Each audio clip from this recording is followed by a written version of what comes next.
मैं बिला तखीर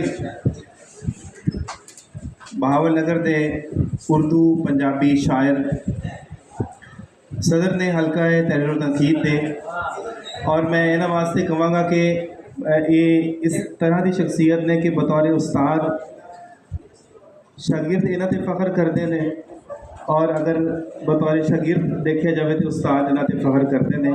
मैं भरपूर तालियां इन्हों की एक बोली गहरा बोलियां जड़ियां ने वो इन्हों का खासा है क्योंकि जाने वलावे पकदे सीधा पल्ला लैन वाली जनाब हसन इरशाद एस पंजाबी रैतल दिहाड़ नूं जिंदा रखा।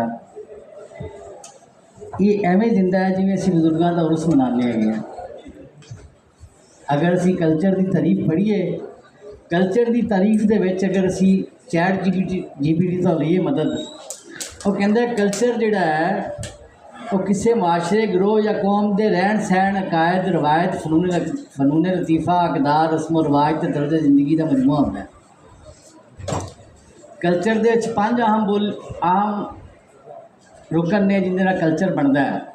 ज़बान, मज़हब, अकायद, रस्मो रिवाज, फनो अदब, पोशाक ते खाना। असी इत्थे उस्ताद हाँ या शागिर्द है, पढ़ा रहे हैं या पढ़ रहे हैं। साडे इस यूनिवर्सिटी दे विच या किसी भी इदारे दे विच कोई एक ऐसी जगह, कोई एक ऐसा क्लासरूम दसो जिंदे च पंजाबी बोली जा रही है या पंजाबी बोलने की इजाज़त है? नहीं है ना।